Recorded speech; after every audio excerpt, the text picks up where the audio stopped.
Folks, welcome to Werewolf Radar, the world's premier paranormal preparedness podcast. My name's Jordan Dahl.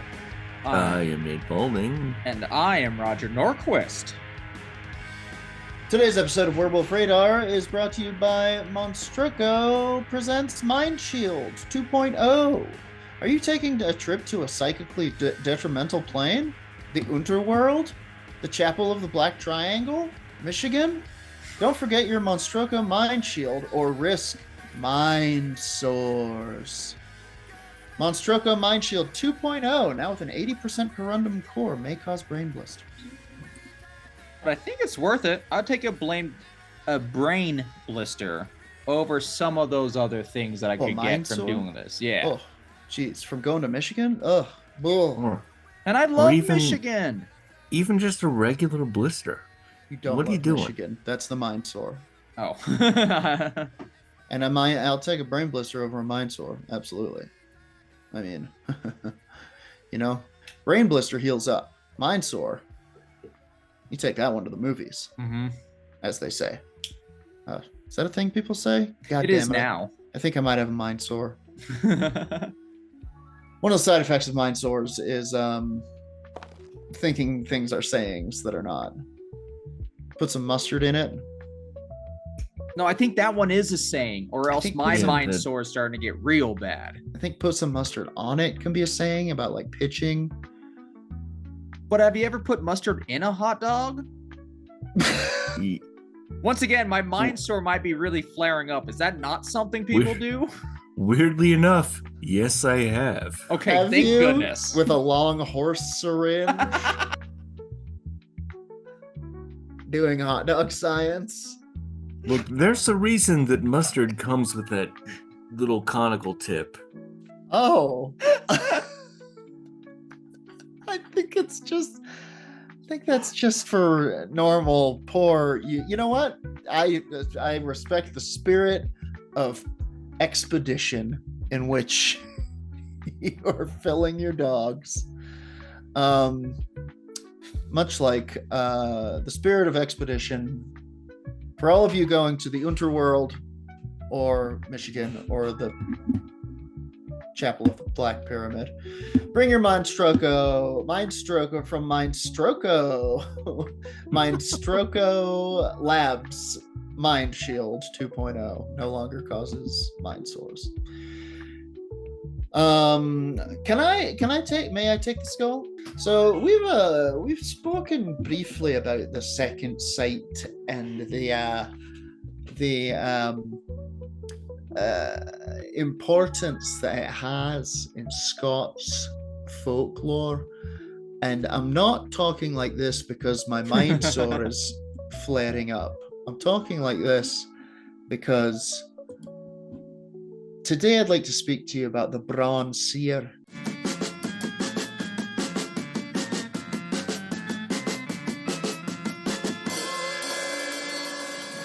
Or the Brahan Seer, if you're trying to Google it. He's like a person who sees. One who sees, or perhaps somebody who works in a factory that makes the sea. A seer. There he is. That's the Brahan Seer. That's a picture of him right there. Oh, I cast Scottish independence. You may be wondering why I have an English accent if I'm a Scottish wizard. Well, the answer is simple. I've come up with a spell to cure the Scottish accent. This seems very British of him. I like how even the Scottish people in this story are like, you know what? Maybe our accent is too thick. Tis a curse placed upon us from drinking iron brew and eating a Scotch egg.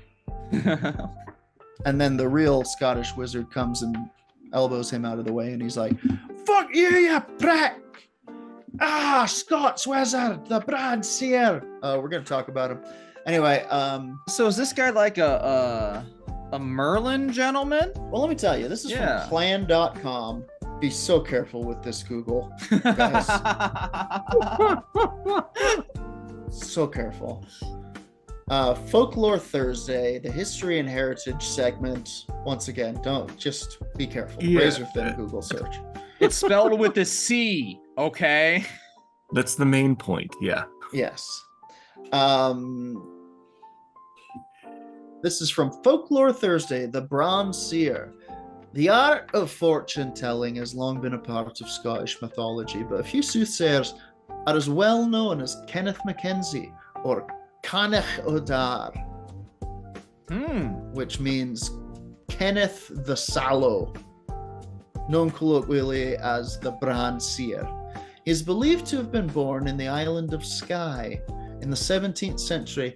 According to legend, his fortune-telling powers are courtesy of his mother. Having encountered a ghost of a Danish princess in a graveyard one night, she demanded that her son be given the sight in exchange for allowing the princess to pass back into her grave. Oi, you! Freeze! Freeze, you bitch! You fucking ghost! Right, come here! Oh, got ya! Gotcha! You wee ghosty. Now, you're gonna make my bairn into an X-Man, alright? But I'll no let you go. So yeah. Little is known about the early life of Kenneth Mackenzie. The story says that the day after his mother's graveyard encounter, he found an adder stone.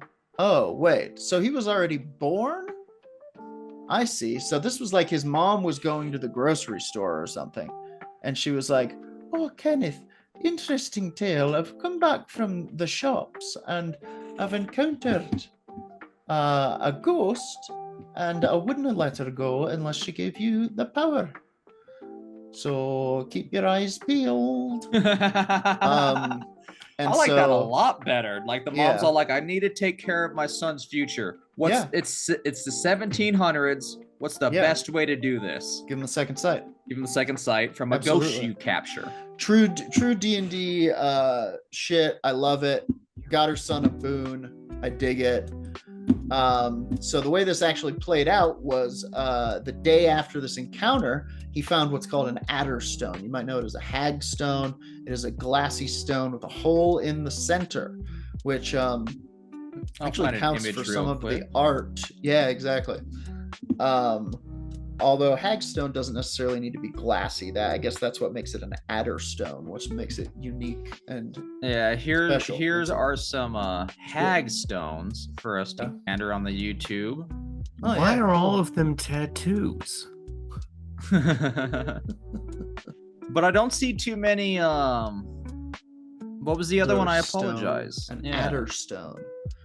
They must be exceedingly rare. Yeah, so supposedly you can gaze through these hag stones and see into the Fey realm. That's kind of the folklore of those from other parts of the Isles, perhaps. Right, it's like looking between split trees. Oh yeah, yes, truly. So he finds one of these adder stones. He's walking along, oh, what the fuck's that? Oh, all right. Picks it up. And he sees that if he's able to see visions of the future through it. When he looks through the stone, he can see visions of the future. He later worked the grounds of Brahan Castle for the 3rd Earl of Seaforth, after being invited when his prowess for seeing the future came to light. It was a job that would ultimately lead to his downfall.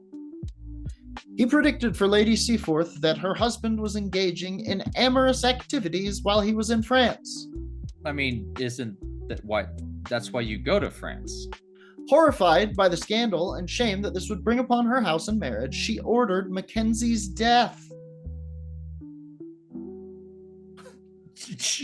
Harsh. I don't think he's to blame. He was reportedly burned alive in a tar barrel at Channery Point near Inverness. This Connery.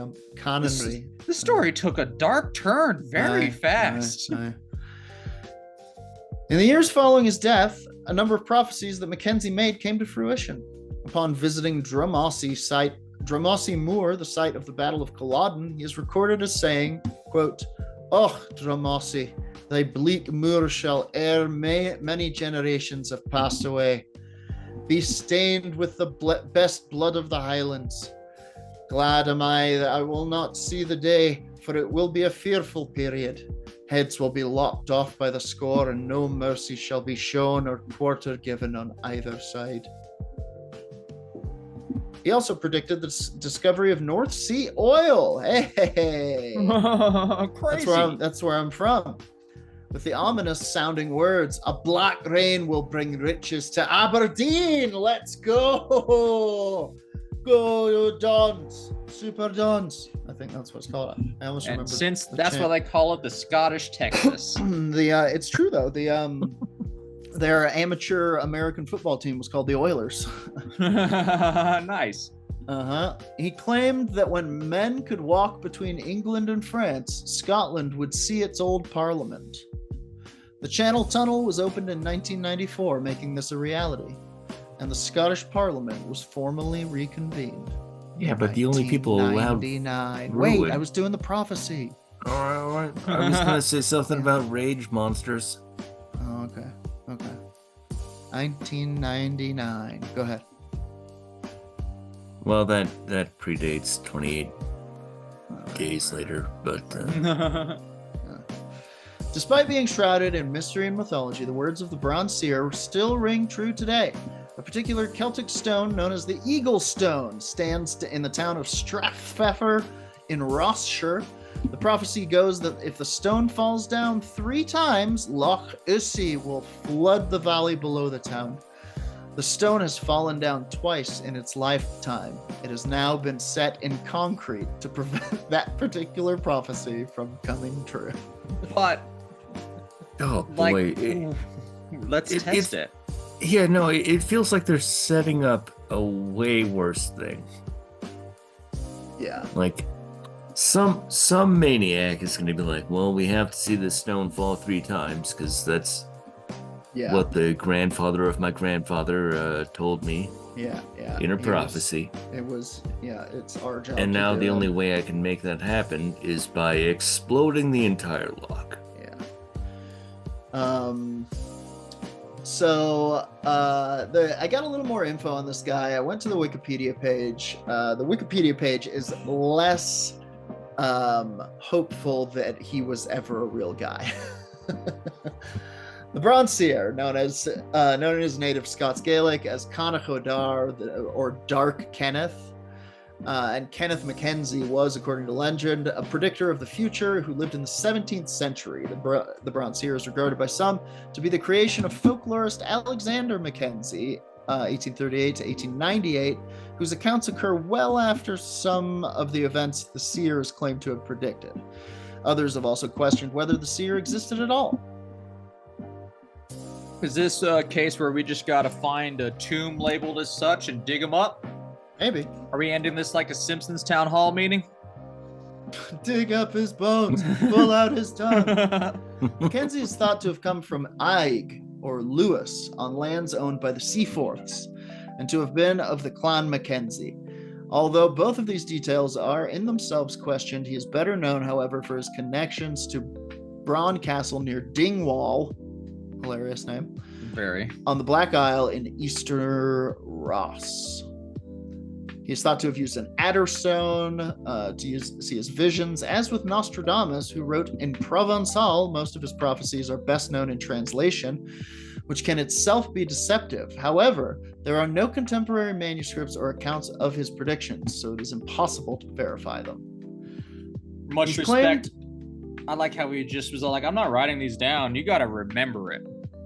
He is claimed to have prophesied, or his prophecies have been interpreted as referring to, we spoke of the Battle of Culloden, Highland clearances, which is the evictions of significant number of tenants of the Highlands between the 1750s and 1860. The building of the Caledonian Canal, the discovery of North Sea oil, like we said, and Maggie Thatcher. He predicted her. Old ace queen herself, Maggie Thatcher. There shall come an iron woman out of the south with an anus for a mouth. And she shall fuck the kids. Death. As we said, he became famous as a diviner and wit. He was invited to Seaforth territory in the east to work as a laborer at Brahan Castle near Dingwall, where he met his downfall. That sucks. Going there to like I don't know, be a quick carpenter for a project. A laborer. Make a little scratch. Make a little scratch. Future. Look through, while you're doing it, look through your Adderstone. Happen to see something. I bet he was doing his part in his head to be like, I gotta tell her, like, this isn't right for her. Or, and I'm just playing devil's advocate. Advocate. Was he trying to nail this lady? I see. Kind of like, yo, your man's over there. Yes. He's in bed with another lady. And you know what? I think you should be in bed with another man. I got a man. What's your man got to do with me? I got a man. I got a man right here. And then he just pulls out his penis and she's all like, sir. No, wait. And then the penis grows arms and legs and it is a little man. Yeah, it is a little man. And he's like, my name is Willie O Future C, and I see the future for ye. And then rightfully so, this witch was burned at the stake or burned in the tar barrel. Yeah. So this is actually what happened. And I'm not saying that that's what was going on, but I could see, it always leads to pervery when it comes to these kind of magicians who are invited into court. I think this guy's got a lot of brought it up. Yeah. But the idea that he was pulling out his penis in front of a stone that had a hole in it, as a guy who maybe hasn't been with somebody in a while. All right, we're walking dangerously close to slandering the ghost of an ancient wizard. But through the references of Clive Barker. Interesting. Okay. There's a little bit more information about his death here. It's pretty unpleasant, unforeseen sequence of events on the seer's part. Hilarious. What a jab. Yeah, that is from the Wikipedia page. Nice rude jab. Yeah. You think you'd have seen that coming, huh? Guardian, I assume. Leading to his barbaric murder at Chanonry Point, when he was allegedly burnt in a spiked tar barrel. Oh, let's add some spikes to it. Hey. On the command of the Earl's wife, Lady Seaforth, the simple prediction that led to his downfall, that the absent Earl of Seaforth was having sexual adventures with one or more women in Paris. Seems likely. More than likely, but of course, it's literally why you go to Paris. Was highly outrageous to Lady Seaforth, as it cast her husband in a scandalous light and heaped embarrassment on her. Historical evidence. There is no historical evidence that a prophet known as Kenneth Mackenzie existed. For example, it is alleged that Mackenzie was born on the Isle of Lewis during the early 1600s, but no historical documentation or records demonstrate this. Listen,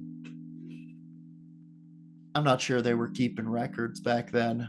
They were. Sure, of course they had something, but look, I don't have my birth certificate. Yes, exactly. I'm working on getting mine proper.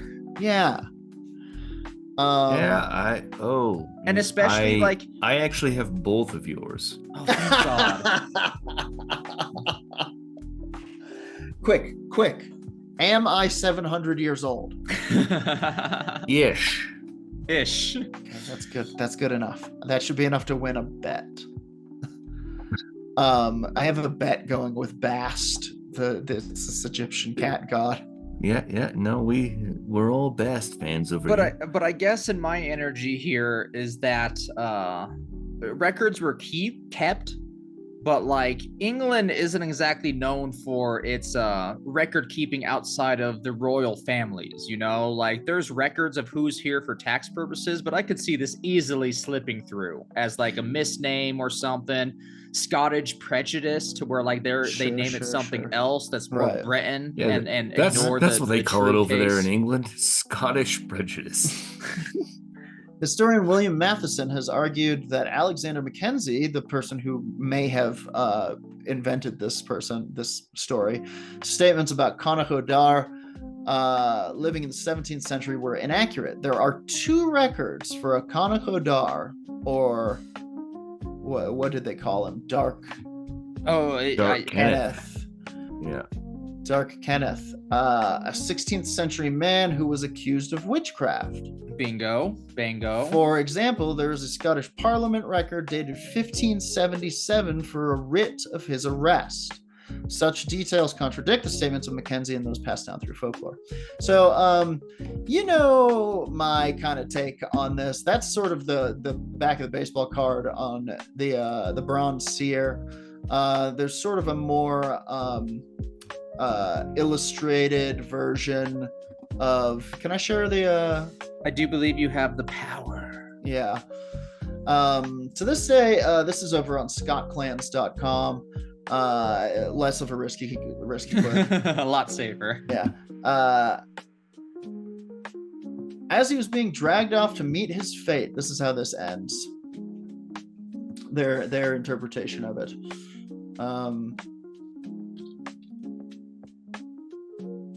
Oh, interesting. This is a much more theatrical interpretation of the encounter.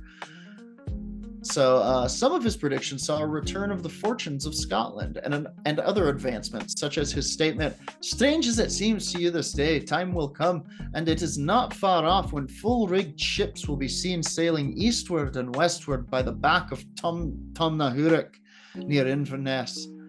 150 years later, the Caledonian Canal linked the locks along that great glen. He was also reported to have said that Scotland's Parliament would return. We talked about this. His powers had come to the attention of his employers, the Earl of Seaforth and his wife. While the Earl was away in Paris, his wife Isabella called for Connachodar and asked him to tell her how her husband was. The seer seemed reluctant to give any information and simply said that he was in good health. This enraged Isabella and demanded more information. The seer then told her that her husband was on his knees in front of a French lady fairer than herself. This was too much for Lady Isabella, and she flew into a rage and had the poor seer thrown into a barrel of tar. As he was being dragged off to meet his fate, he made his last and most chilling prediction as a curse on the family of Mackenzie. "The line of Seaforth will come to an end in sorrow. I see the last head of this house both deaf and dumb. He will be the father of 4 fair sons, all of whom he will follow to the tomb. He will live careworn and die mourning, knowing that the honors of his line are to be extinguished forever, that no future chief of the Mackenzies shall bear rule at Bran or in Kintail." Ooh. Boy, that curse is going to work when you use that many words while dying in a barrel of tar. Yes. He was being dragged off and he was struggling. But yeah, that's some cold shit. That's tough. Yeah, you save that type of anger and rage for the moment. It has to be used exactly for this reason. In 1783, according to ScottClans.com at least, Francis Humberston Mackenzie inherited the title. He was indeed deaf and mute due to a childhood attack of scarlet fever. He had 4 children, all of whom died prematurely, fulfilling the final prophecy. All right. To this day, the Brahan Seer's predictions are remembered in this part of the Highlands. The fireside tales have been passed down through generations, and some evidence exists on how serious the local people take his prophecies. In the small town of Strathpfeffer stands the Eagle Stone, a small Celtic standing stone. He predicted that if the stone fell 3 times, the nearby loch would burst its banks and flood the village. It has fallen twice and has been cemented in place. And I believe this is an image of... Oh, I don't know the stone. new images while there's a background up. You can. Oh, can you? Yeah, it's the future, baby. What? Your cursor is insane. I love it. Like that? I have an ultra wide screen. This stone commemorates the legend of Connachodar, better known as the Brahan Seer. Many of his prophecies were fulfilled, and tradition holds that his untimely death by burning in tar followed his final prophecy of the doom of the House of Seaforth. Crazy. And there you have it. This has been Jordan's Wee Scottish Legend Corner. Ooh. And then maybe there's like a bagpipe sting in here or something. Yeah, I can make something happen. Well, if that's going to be your segment, I'm going to pick up the speaking skull. I'm going to take us out of your room of prophecy. Yes, thank you. And I'm going to go back into a room we had last week because we're going back into the air. We go back in the sky. And instead of sexy planes, we're doing ghosts who have haunted some flight attendants to the point of them quitting.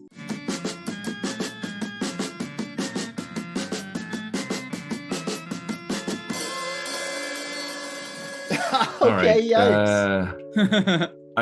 So this is just pilots? Flight attendants, pilots. This is airport ghosts. Pilots are the ghosts. Oh. The haunting presence, yeah. No, sadly. I'm grabbing these from Reddit, but what really got my my thoughts going was looking for a segment for this episode today. We're just talking about airline shit, and then that brought me to, do you know the Eastern Airlines flight 401? It was a tragedy. Everyone died on board, I do believe. All sorts of sadness. They recover the plane. They then do something that is bizarre to me, is they take parts from this plane and crashed plane and put it into other planes. Yeah, and it seems like a bad idea. Very bad idea for multiple reasons. Not paranormal, let alone paranormal. So they put a bunch of parts from this crash plane into other planes, and then we started getting reportings of ghost sightings. This is from the Wikipedia for the Eastern Airlines Flight 401 incident. In the months after and years after the crash, the stories began to circulate that numerous employees and passengers of Eastern had reported sightings of decreased crew members, Loft and Repo, sitting aboard the other L-1011s, in particular N31AEA. Probably shouldn't also be calling planes lols. These stories speculated that the sightings were connected to the fact that the parts of the crashed aircraft, like we discussed, were salvaged after investigation and then refitted into other planes. Yeah. Sorry, apparently those numbers, L-1011S is a plane model, and the plane that was, I guess, getting the most haunting was N318EA. Interesting stuff. I don't really have any like concrete stuff on that, but there were so many reported sightings that Eastern CEO, after dismissing it as garbage and then having the company publicly deny that the planes were haunted, they removed all the salvage parts from the fleet. Like they went, no, it's not haunted. Quickly, guys, remove all those parts. Over time, the ghost reporting stopped, and it kind of cleared up everything with that company and various things. There's a book on it called The Ghost of Flight 101 that is somewhat fascinating to read. Check it out. It's by John J. Fuller. We've read some of his work on here before. But we're going to go into now the Reddit sphere. And I found a phenomenal Reddit thread called Flight Attendants and Pilots of the World. What is the strangest or scariest paranormal activities you've experienced on board or at hotel rooms while on duty? We're not really going to deal with the hotel room so much. This was also brought to us and prompted by Violet Lullaby, the Reddit user. And they have their own story as well, which we're going to start this off with. They say that I am a flight attendant myself, and I've been so for the past few years. Would like to know the stories and will share mine. I work for a national airlines that mostly operated regional destinations. Mostly we use single aisle airplanes. There is only 2 galleys, the front galley and the back galley, also named GA and GB. GA is close to the cockpit, thus has an installed CCTV there for pilots to monitor activities around the cockpit door. After 9/11, everything had to be installed for extra precaution. During the flight, at cruising altitude, the captain called the leading flight attendant asking why they let 2 kids play in front of the cockpit door. This plane is small with the cockpit door closed to crew's seats. Leading with the other crew, leading is the person, I guess. It's Reddit. We'll deal with it. Edit mark. Hey, capital L, who cares? Sitting at the crew's seats denied any kids playing in the area. The seats are seated right next to the cockpit door, but the captain insisted he could actually see 2 children, a boy and a girl. And they were both in front of the CCTV, or both in front of the door through the CCTV. At this point, the flight attendant was not too happy, thinking that their pilots were pulling a prank on them. Although this happens a lot, I guess. Apparently, the author then goes into it like, that happens, and we hate it. I was not wrong when I said pilots. No, you weren't. You were weirdly right. When they touched down and got to the hotel, Captain pulled aside the leading flight attendant alongside with his first officer in tow. He insisted to know if the flight attendant and her crews really didn't see the 2 children playing in front of the cockpit door.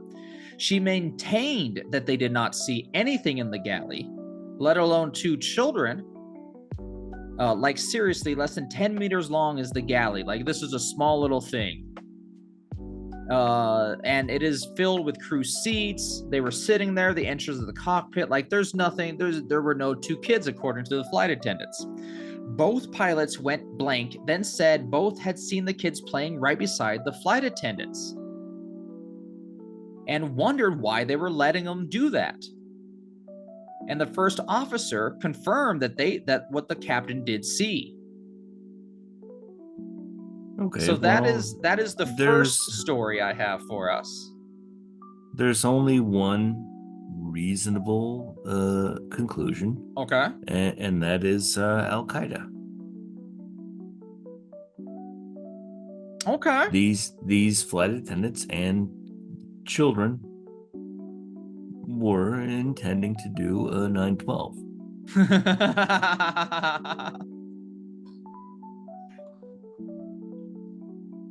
And it was foiled, luckily enough. This next story, and all these are shorter from now on as well. We've done enough airport talk overall to get us going. These are just short little things. This one is that is weird though, because they definitely caught some ghosts. They caught something. We're adamantly saying like they were right next to you. They were playing next to you. You had to have let them. Exactly. This one is from Wilson X Rudder, the Reddit user. And they say that my friend Rob told me that once when he was working on a red-eye flight from SFO to JFK, would that be San Francisco to New York? Yeah. He remembered specifically meeting a man in his early 40s by the door who was well dressed and carrying a briefcase. He sat at the back of the plane near the bathrooms. Before departure, the flight attendants remember counting 35 passengers who boarded the plane. Since it was a red-eye flight, most passengers slept through the flight and everything went smooth as usual. Now, a red-eye flight, that's where the pilot has red eyes. Yeah, the pilot's done too much weed, so his eyes are red. Okay, well I thought it was like demonic red eyes, which is, so that thing is less, well. I mean, it's... How weeded out is he? This is a flight that's going... it's going between two elitist coastal cities. Yeah. So yeah. Okay. it's, Carry on. it's gonna be full of drugs. Yeah. Anyway, that's what a red eye. I'm riding on a plane, so am I. If anyone didn't know what a red eye flight was, that is the true definition of a red eye flight, what we just told you. Most passengers slept through the flight. Everything was smooth as usual.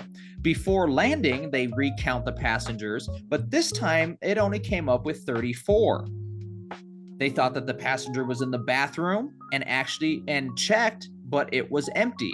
They eventually figured that it was the man who was seated near the rear of the plane. A flight attendant even recounted having a conversation with this man about his wife and 2 daughters. I've got a wife and 2 daughters back at the wall. When they landed, they notified airport security and checked the flight in back, maybe the checklist, at SFO, and their information only registered 34 people as well. Gwing, gwang, gwing, gwing, gwing, gwang. And a comment down below from the original poster of this post said that is a true case of classical phantom passenger. A classic case of phantom passenger, which I guess happens a decent amount of the time. So strange. Here is another short one. Once again, from the poster.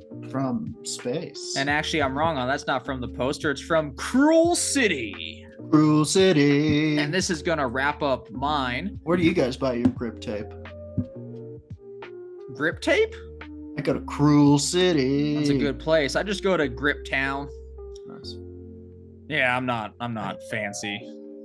I go to an old Zoomies. It's been shut down for years. I get it from a ghost. They get it from a ghost. He's got a good goatee, though. So this is from Cruel City, and they say, I've been flying for just over a year now, but I remember this trip in particular because it was so damn weird. It was my very first layover, and I was winding down after dinner by reading a bit and listening to music. After 10 minutes, I tucked myself in. I start hearing something strange. I just had this sudden tenseness and feeling of unease. I pause the music, sit up straight, and strain to hear it. It was like a muffled crying, like a woman was standing outside my door. And this is one of the hotel rooms. I lied to you. I apologize.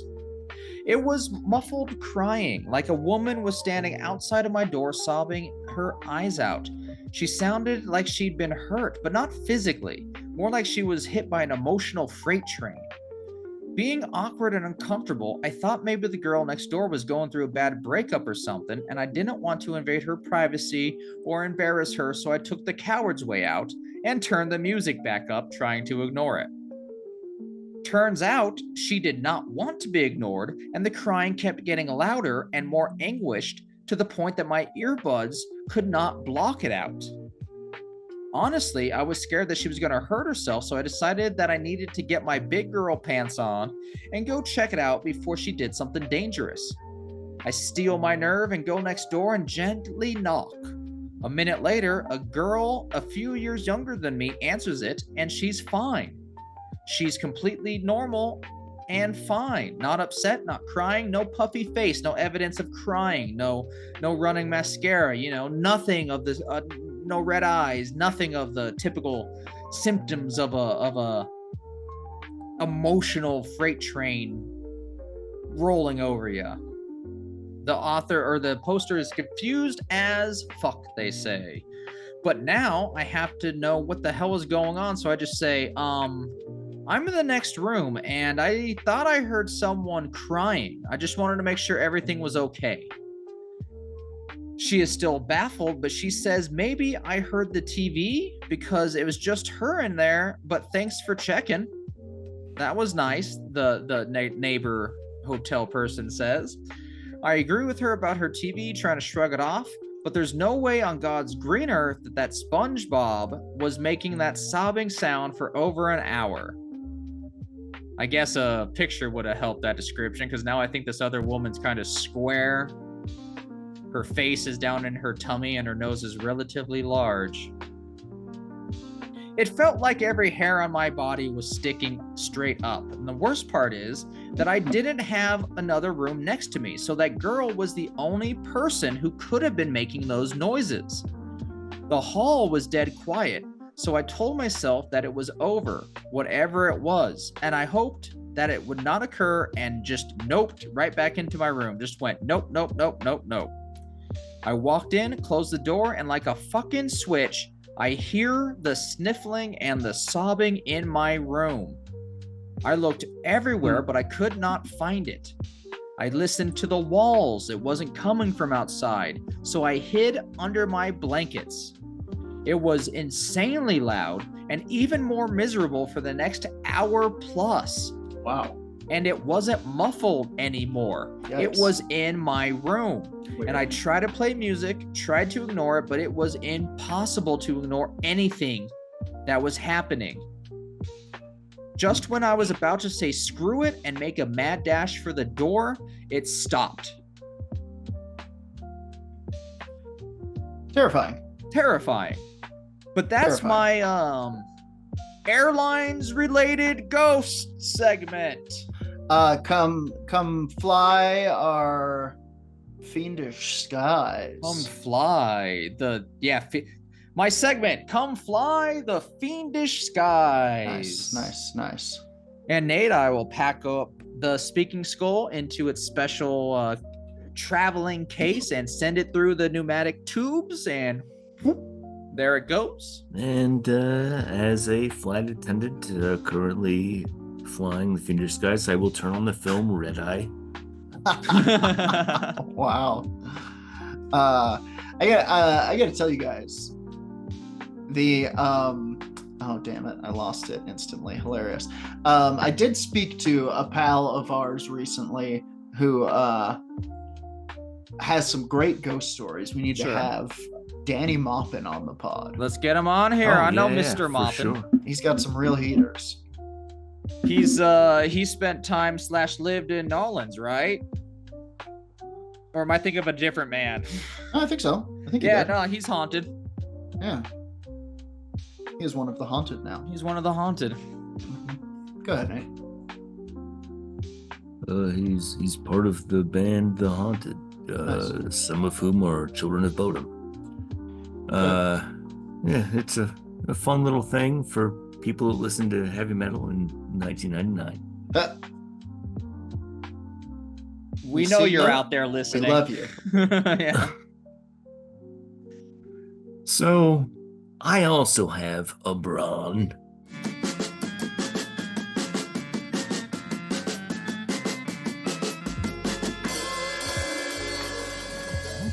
Or perhaps a Bran, we're not sure. Although students of history will recognize that there was a Scottish guy named Bran, son of Sue.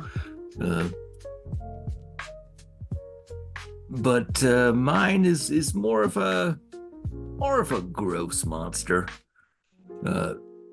Colty. Okay. Entering a little bit more of a natural world fear for me. Yeah. So this is mostly going to be pulled from the website gotquestions.org. Nice. I do. This is a good website for me. Well, and the main question here, what is Branhamism? And the answer, the term Branhamism refers to the teachings of the prophet, in quotes, William M. Branham, who died in 1965, if you believe in death. If you believe in death is what you said? That's what I'm saying. Okay, nice. Although those who follow his teaching would not necessarily like the term. His followers might refer to themselves as Branhamites or message believers. Because, of course, they believe that William Branham, or Brother Branham, was the final prophet to the church. That being just any weird Pentecostal church that took a hard right from basic Christianity in the early half of the last century. Understand? Or you know what? Fuck it. The last millennium. Yeah, we're a new millennium podcast. This is apparently in fulfillment to Malachi 4:5. Now, if you're going, I don't remember the Bible ever saying there was a book of Malachi. No, that's some apocrypha bullshit. Yeah, that's because there's not. Branham, who was quite influential in the heretical Latter Rain movement, and boy, I would like to tell you more about that, but just fucking Google it. It's there's a lot there. Was to be the one to restore the church to true apostolic faith.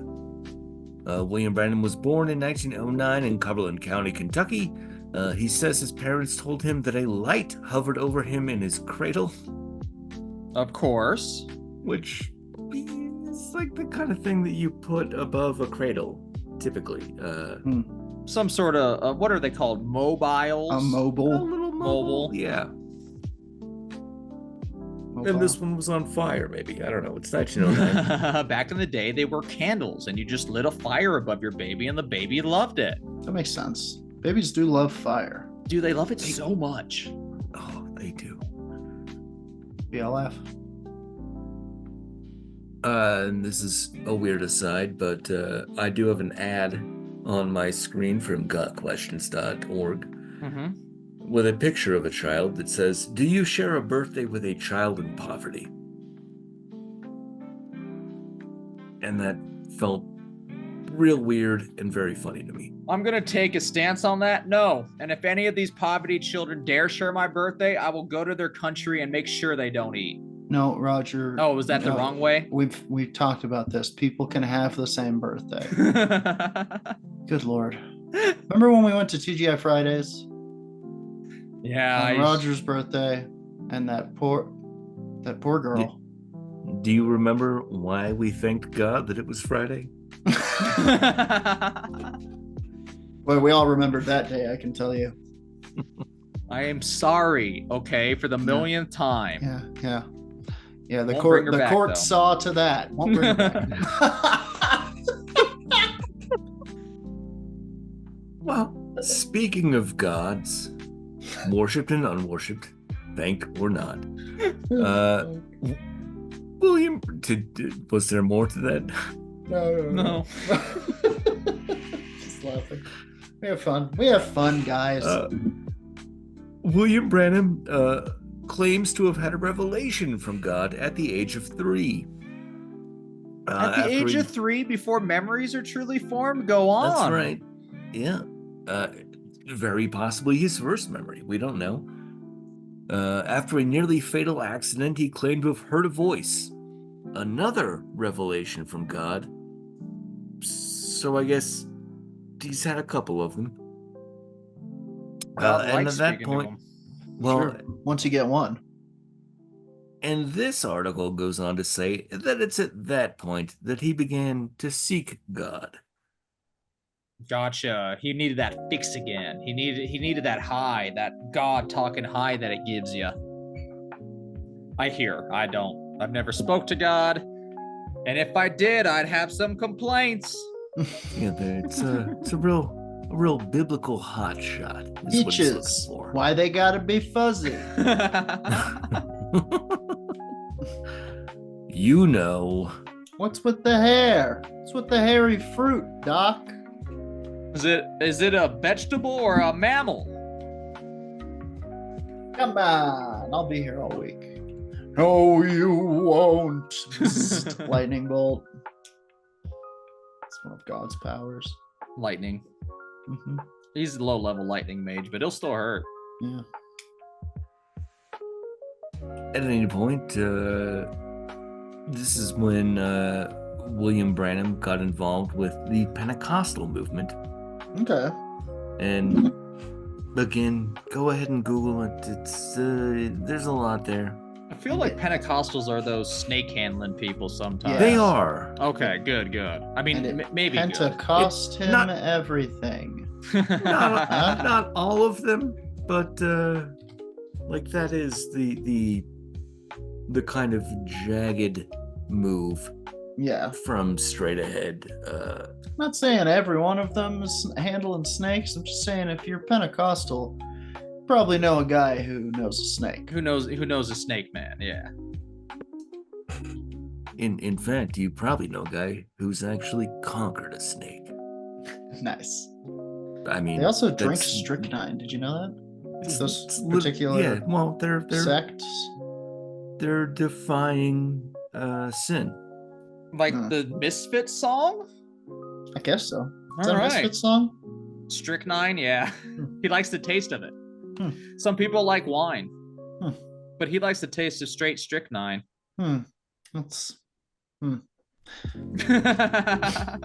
Glenn Danzig, famous Pentecostal. Famous Yeah. Pentecostal. truly. Eventually, this guy gets ordained. Although, apparently, like I said, the Pentecostals, they're it's a scattered kind of series of movements. He's going with the oneness Pentecostalism, which allows him to have magical powers. That's the Okay. one I choose too. Not a bad That's decision. a good one. Yeah. If you're gonna build a Pentecostal build, I would do the one that you can use magic with. So in 1946, he begins a healing ministry, doing his oneness magical powers. He had a number of incredible high-profile claims that were later disputed or refuted as the subjects of his healings did die. He's all like, I healed him. And they're all like, sir, will you stop saying that at their funeral? I healed him. This was from something else. They did sort of become one with God, so That's the greatest healing It I can works. offer. Is sending them home to their God, whichever one it might be. God, Yahweh, Hawkeye, Legs Man, Neck Stretcho. I am a firm believer in next stretcho. I believe he has a movie coming out next week. Kung Fu It's Master. he's one of the Fantastic Four. I was thinking Stretch Armstrong. RoboCop. And all the other pantheon. The modern pantheon of gods. The turtles. You should definitely draw that for a shirt for some reason. Only 3 out of 4 are turtles, though. Yeah. The fourth one died for our sins. Yep, and his name was Donatello. Yep.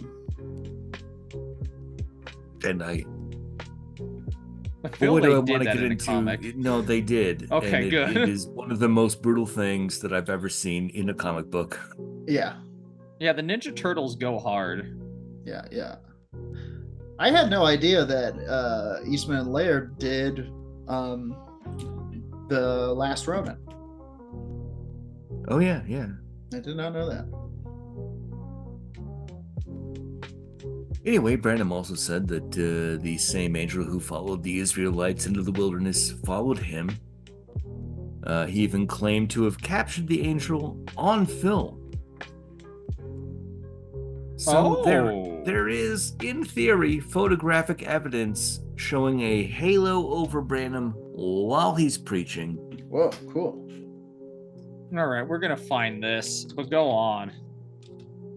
In the mid-1950s, his following began to decline, probably because he's definitely a psycho cult leader and not an actual faith healer. becoming more and more controversial as he went on to lose it. On Christmas Eve of 1965, he died in a car accident. At first, his followers thought he'd be raised from the dead, and his burial was postponed. Yeah, he wasn't buried until April 11th. That's a long time. It's a little while. I'm used to bodies, my family and whatnot. 1 week you're in the fire, you're in the ground. You know, we don't wait around. So this is insane. Yeah. Yeah. He was buried under a giant pyramid tombstone in Jeffersonville, Indiana. Hell yeah, that is some paranormal shit right there. On one side of the tombstone are the names of the 7 churches of Revelation, and on the opposite side are the names of the church's quote-unquote angels, of which he's supposed to be one. And so it's different ages, basically. Why? The Ephesian age of Paul, the Smyrnian age of Irenaeus, the Pergamian age of Martin of Tours, Thyatirian age, Columba, Sardisian age, Martin Luther, Philadelphian age, John Wesley, and of course the Laodicean age, William Branham. Wow. And here is what's actually written into stone on a pyramid where this guy is buried after being held for several months. Wow. And I don't know that it's all in all caps, but it probably has to be. Yeah. Wow. Behold, I will send you the prophet before the coming of the great and dreadful day of the Lord. But in the days of the voice of the 7th angel, which is him, Right. when he shall begin to sound, the mystery of God should be finished, as he hath declared to his servants, the prophets.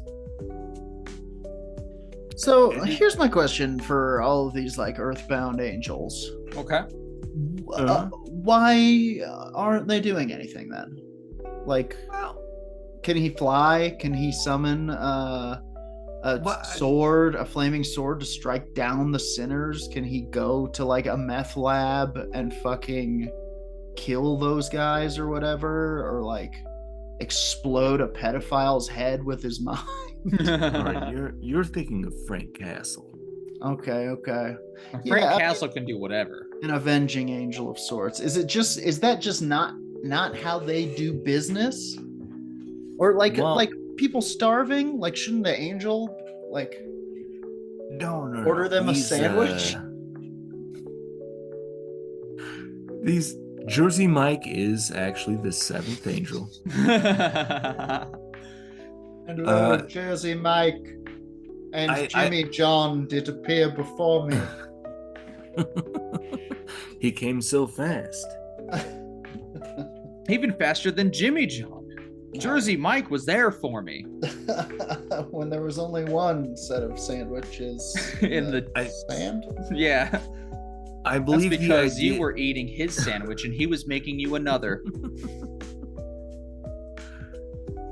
They do make them very fast, I gotta say. The idea here, I think, is that there are these are the 7 seals that must be broken before the serpent of Rehoboam comes and all that nonsense. So it's 7 angels who have all died in different ages, quote unquote. All of them are completely made up. I don't think that anyone outside of a Pentecostal offshoot branch of Christianity would refer to them this way. But so we probably should have seen the end of the world at some point. He was I'm sorry, I was looking at pictures of him with a halo, trying to find a good one that I can show eventually. So I got distracted. I did actually. I'll bring it up. And some debunking if we want on it. But was he the seventh to die in theory? So Yes. So the apocalypse should have come. Should have happened pretty close to 1965. Oh, geez. So we just been dodging this thing, kicking the can down the road, and now look at us. Evidently. Got all these apocalypses happening at once. Too many to handle. That was actually in a thing that I wrote where it was like in a post-apocalyptic world, and the apocalypse that happened was all of them. Like zombies were hit by a meteor while a plague set demons free from a temple. While nukes flew. I actually have a very similar pitch. Nice. Comic book that I wrote years and years ago, where it's just the idea is that the end of the world happens, but it's all of them, and it's just like two guys who are like, we have to deal with this now. I guess. No, it's literally them shit-faced in their basement, and the news comes on, and it's like, well, why is there a handgun floating above a bank? Me and Nicole one time were going to be in an improv group with Ryan Mattingly, and that was the premise of the group as well.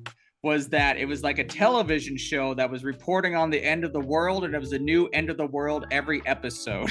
Oh wow, cool. Boy, it's a real through line, huh? Is it? It is. Are we very good at writing or very bad? Very bad. We're good at writing this one topic, though.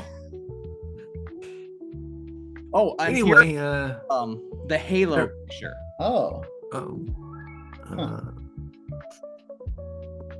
So, like, there's a couple ways you can get this. As someone who knows old film photography and makeup, you could have scratched the negative and then exposed it, releasing a light to make it look like it's some energy. However, this site, which is EnglishBelieveTheSign.com, supernatural photograph section. This is specifically on William Branham and all of his photographs. That is fucking crazy. And I can't believe that there are more than one website about this guy. I have like 10 of them up. And this one says that those, and I like these photos. Here's Ed Sullivan and the Beatles, and Ed Sullivan and two of the Beatles got some halos. Doesn't exactly look the same, but we can see the similarities, you know. Well, as we all know, Ed Sullivan was shot inside of the Dakota. That's true. They shot him right in the Dakota. My Jesus Christ. I had not seen the My Visit to Heaven thing before. My Visit to Heaven. I can't stop looking at it. I like to think he's like waiting for heaven to call his number. I like to think Don't worry, I brought a book. I like to think that you, Nate, are coming outside of the door to heaven. You're the light, and you're like, William, here's your life, and we're going over it. This is your life. Now he has to go through the fucking Bardo. I'm going to talk about that next time. The Bardo is cool and terrifying. I would like to be Groucho Marx in this scenario, if possible. You got it, buddy. He did host This Is Your Life, right? Who am I thinking of? Who? Groucho Marx? Groucho Marx was Bet Your Life. Okay. All right. Well, it was a life thing. Truly. Anyway, there is if you want to get into William Branham, there is still a group called I guess they refer to themselves as the Branham Christ denomination or the Branhamite denomination. All right. And they have declared that while Christ was the Alpha, William Branham is the Omega. And wait, say that again? Okay, so they legitimately believe that Christ begins the end of the world. Okay. And Branham's death ushers in its end. Despite Okay. the fact that we're a good 70 years out of that at this point. Yeah, we're a decent over. We're almost a century out from it. Are we though? I mean, Maybe it happened and we're just like floating in a cloud, man.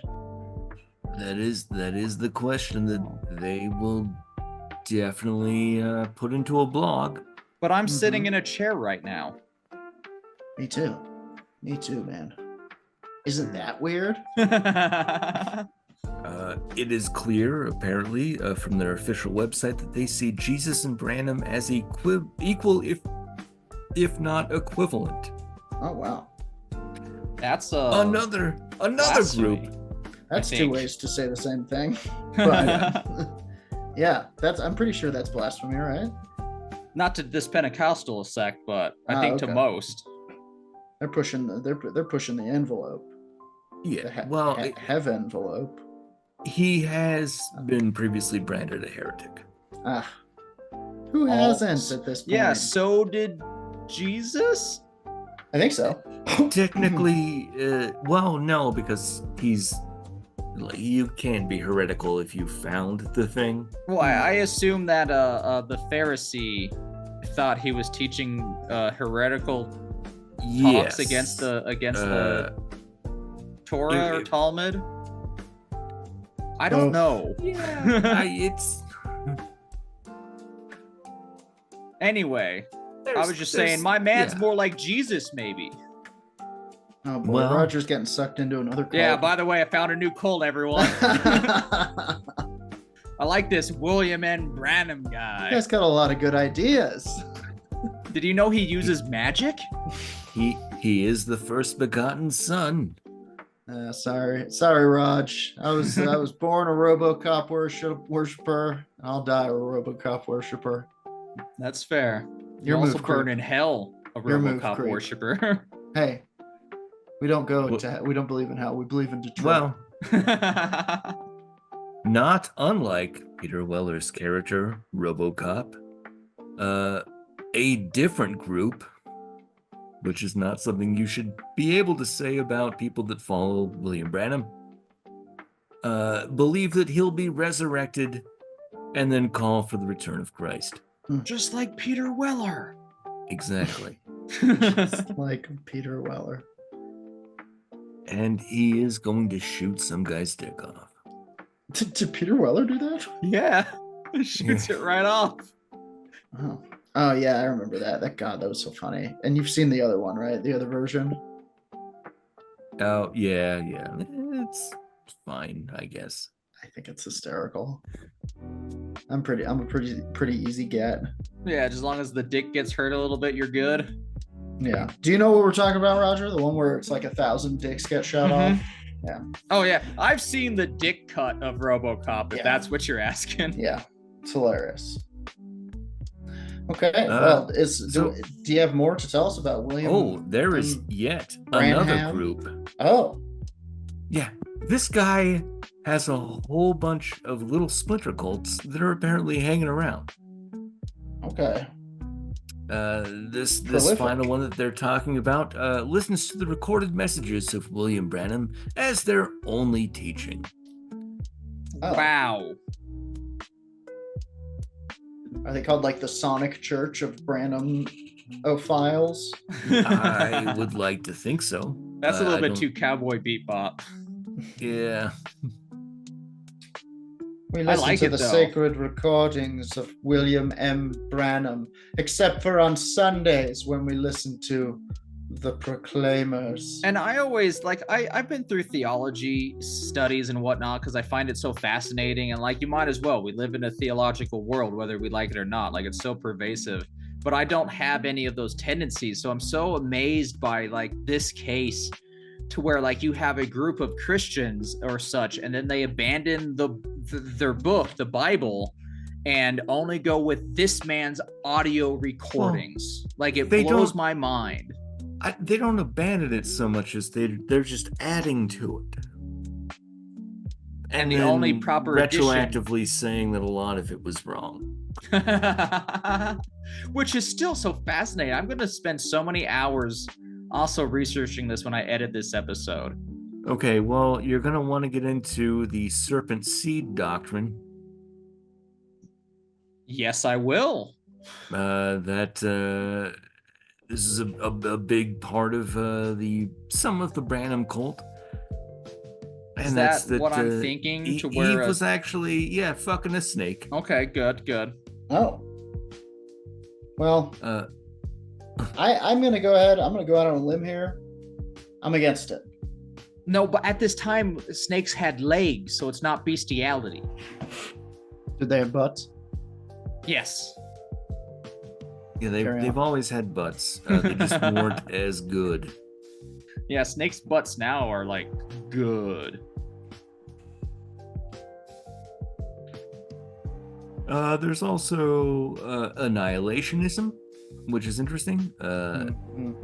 Their which only tells teaching that- is the movie Annihilation. Which not a bad movie. It was okay. Pretty good I thought the movie. end was Also, confusing. Did you see? It was. the yeah. writer of that story once gave me a very good note while telling me that I could not be published in his wife's magazine. Oh, interesting. Yeah, Not Jeff too Vandermeer. bad. That's a Fantastic break-even guy. affair. No, I felt pretty good about it. Anyway, annihilationism basically breaks down to hell is not a place of everlasting punishment. It's just something you have to go through. It's kind of like a Jesus trial. Is that what they Sure. called it? Yeah, kind of a purgatory of sorts, except it's a second purgatory, and you can't call it that because you're Pentecostal and not Catholic. So many word dogmatic rules. I'm glad I'm not religious. faith, sometimes dubbed name it and claim it. I don't even know what this is, Yes.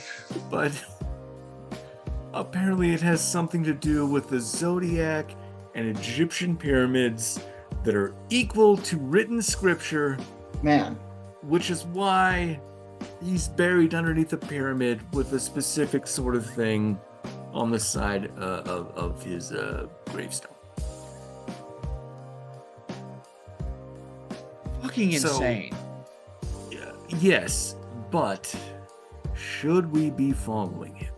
Oh, I already am, by the way, remember? And then Jordan's a Robocopist or whatever they call themselves.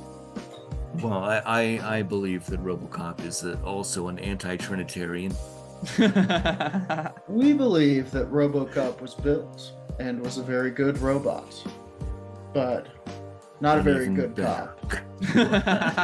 And I was going 1,000% in the other direction. and therein lies his humanity, because he knew when to say, "Your move, creep."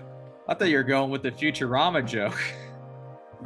I probably was. Do we believe Robot Jesus existed? Maybe. Oh yeah, Was he a well-designed robot? Yes. But our savior?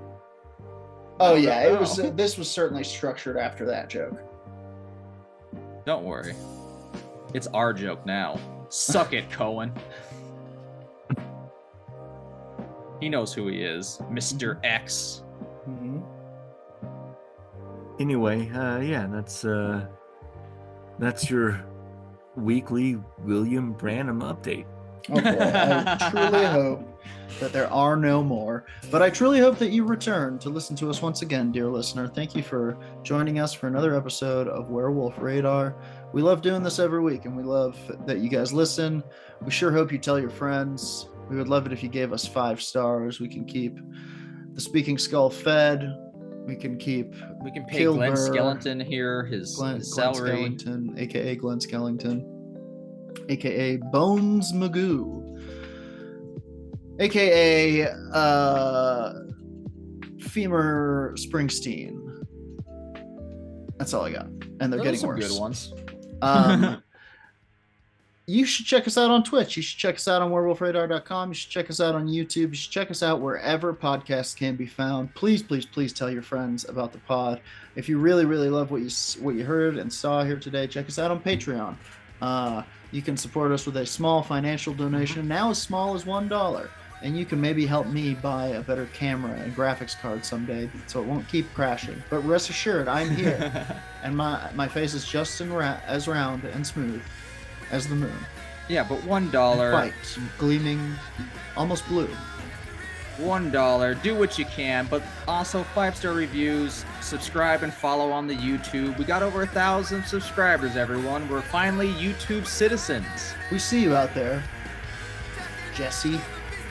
I always like to pick one name, just so like you pick one person that you're talking directly to. Listen, Jesse, the treasure is buried, and then cut off.